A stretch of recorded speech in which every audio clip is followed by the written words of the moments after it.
साथियों नमस्कार। मैं डॉक्टर अनुराग विजयवर्गीय, शिमला हिमाचल प्रदेश से।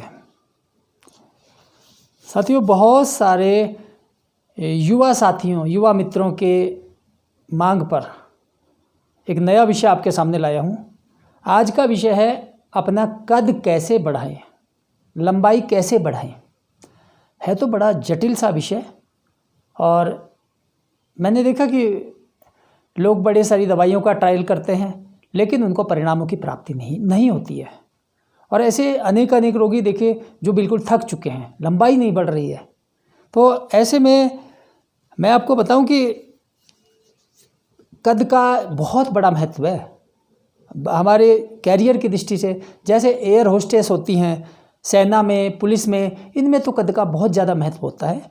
और इसलिए हम देखते हैं कि अच्छे व्यवहार में भी हम देखते हैं कि अच्छे कद और काठी वाले लोग सामाजिक कार्यक्रमों की शोभा बढ़ाते हैं, और इसी प्रकार से और वो सुर्खियों में भी रहते हैं। एक सर्वे के अनुसार अमेरिकन महिलाएं लंबे पुरुषों को अपना जीवन साथी बनाना पसंद करती हैं। ये भी एक महत्वपूर्ण बात है।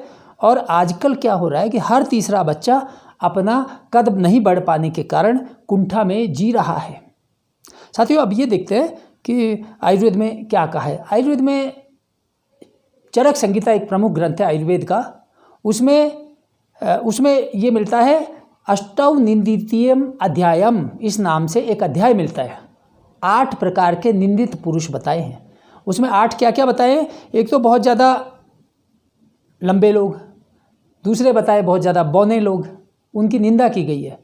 लेकिन लंबाई चाहिए, बहुत ज़्यादा लंबे तो चलो नहीं होना चाहिए, लंबाई बहुत ज़्यादा होना भी चरक संहिता में, आयुर्वेद में उसकी निंदा की गई है। इसी प्रकार से लोम और अलोम, जिसके शरीर पर बहुत ज़्यादा बाल है उसकी भी निंदा की गई है। जिसके शरीर पर बाल बहुत बिल्कुल नहीं है उसकी भी निंदा की गई है। इसी प्रकार से बहुत ज़्यादा गोरे लोगों की भी निंदा है, और बहुत ज़्यादा जो सांवले होते हैं उनकी भी निंदा की गई है शास्त्र में। आयुर्वेद में जो लोग बहुत ज़्यादा दुबले हैं उनकी भी निंदा की गई है, और जो बहुत ज़्यादा मोटे हैं उनकी भी निंदा की गई है। तो कद नहीं बढ़ने के प्रमुख कारण मैं बताता हूँ। एक तो पहला कारण है आनुवंशिक। आनुवंशिक कारणों में क्या है, जैसे माता पिता यदि कद उनका कम है तो बच्चे को कद भी कम हो जाता है। ये दूसरा कारण है, प्रमुख कारण, जंक फूड इत्यादि का अंधाधुंध सेवन करना। Pizza, hot dog, burger, momos, chow mein, spring roll, Kurkures इत्यादि जो आजकल फास्ट फूड चल रहे हैं, ये सब खतरनाक हैं। आपकी हाइट को ये रोक देते हैं। इस प्रकार से तीसरा कारण है कुपोषण, माइक्रो न्यूट्रिएंट्स की कमी, सूक्ष्म पोषक तत्वों का शरीर में कमी आना, ये बहुत बड़ा कारण है। व्यायाम नहीं करना। और इसके अलावा 5वां कारण है हार्मोनल असंतुलन के कारण जो रोग पैदा होते हैं, जैसे थायराइड है, हाइपोथायराइडिज्म हो गया, हाइपरथायराइडिज्म हो गया, पैराथाइरॉइड, और पिट्यूटरी ग्रंथि के कारण, जिसको कि आयुर्वेद में पीयूष ग्रंथि नाम से संबोधित किया गया है, उस ग्रंथि की अनियमितता या उसकी निष्क्रियता या अति सक्रियता के कारण भी ये रोग हो जाता है। अब क्या देखें, आयुर्वेद में इसका उपचार संभव है। हालांकि उपचार करना थोड़ा कठिन हो जाता है। आयुर्वेद के एक महर्षि हुए हैं, उनका नाम है महर्षि शार्ंगधर।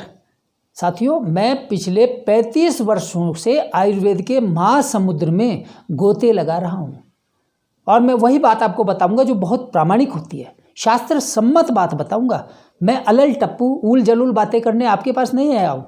मेरा उद्देश्य कोई व्यापार करने का नहीं है, मेरा उद्देश्य दवाइयाँ बेचने का नहीं है। मैं तो शुद्ध आपकी भलाई की भावना से सर्वे भवन्तु सुखिनः, इस भाव के साथ आपके सामने आता हूँ। तो आयुर्वेद महर्षि शार्ंगधर लिखते हैं, बाल्यम वृद्धि छवि मेधा त्वक दृष्टि शुक्र विक्रमऊ बुद्धि कर्मेन्द्रियाणि च जीवितम दशको ह्रसेत।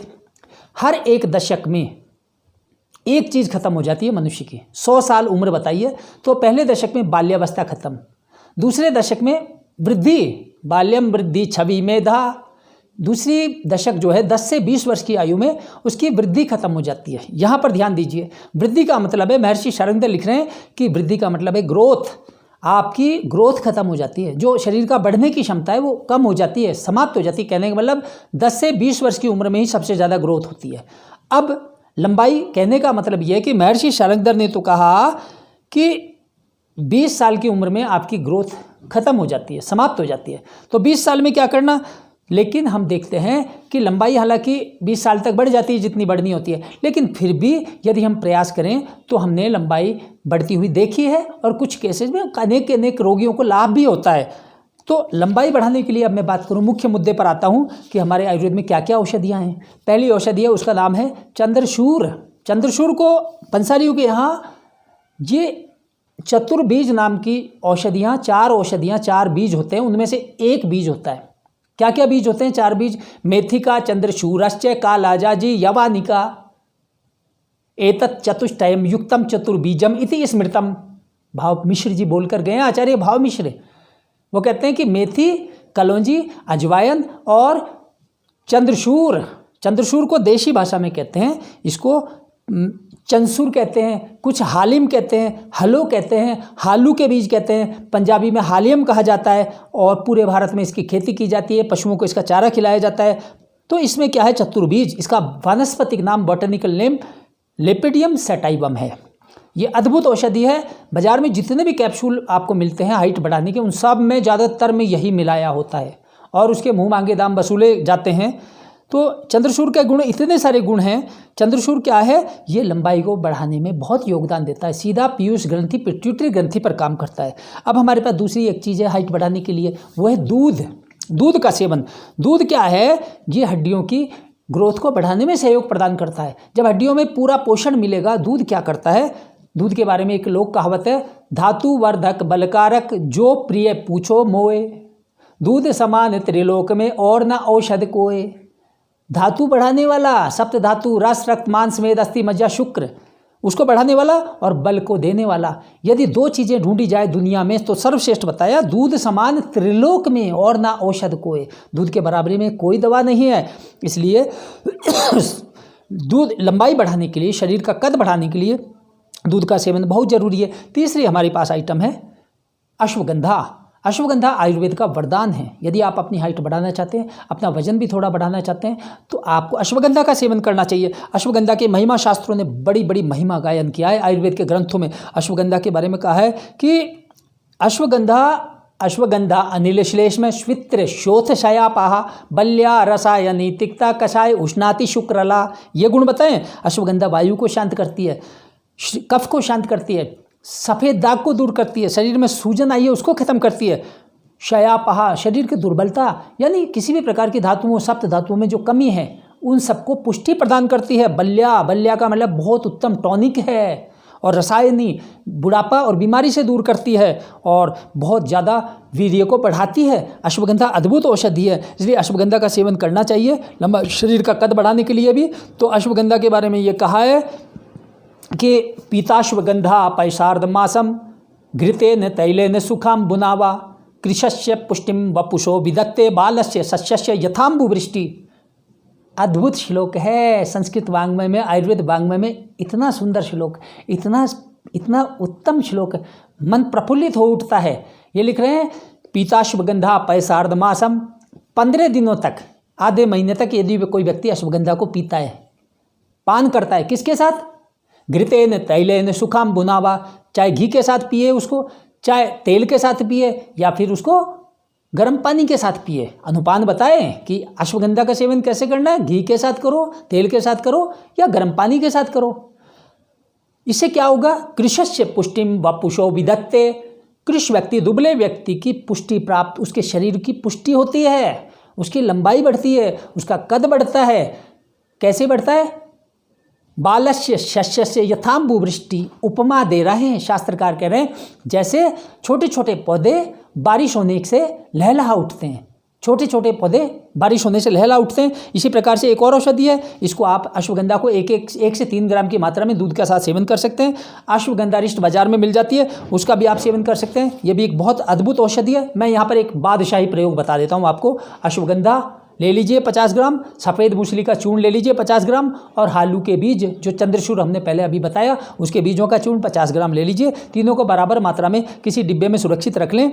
और आपको यदि आपके पास पर्याप्त पैसा है तो आप इसमें लिख लीजिए 10 ग्राम प्रवाल पिष्टी, 10 ग्राम प्रवाल पिष्टी, 5 से 10 ग्राम मुक्ता पिष्टी तथा 5 ग्राम वंग भस्म और अभ्रक भस्म डालिए। 500 पुटी किसी अच्छी कंपनी की लीजिए, ये डालिए 5 ग्राम। यदि आप और भी ज़्यादा खर्चा वहन कर सकते हैं तो इसमें स्वर्ण वसंत मालती रस 2 से 5 ग्राम तक मिला सकते हैं। इस औषधि में बसंत मालती रस में सोने की भस्म डाली जाती है, इसी कारण से थोड़ी महंगी मिलती है और बहुत अच्छी विश्वसनीय कंपनी की लें। इस मिश्रण में आप इसको 1 ग्राम की मात्रा में सुबह और शाम दोनों समय हल्के गर्म पानी के साथ या हल्के गर्म दूध के साथ नाश्ते के समय और रात को सोने से पहले सेवन करें। अद्भुत लाभ मिलेगा। 3 महीने के प्रयोग में ही आपकी हाइट कद आपको बढ़ने में बहुत हेल्प मिलेगी।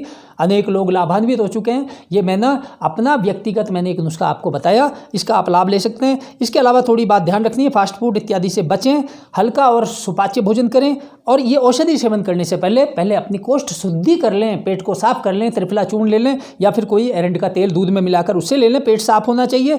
इसके अलावा आप जो है बहुत सारी इसके अलावा साधारण औषधियाँ मैंने आपको अश्वगंधा शतावरी वगैरह बता दी।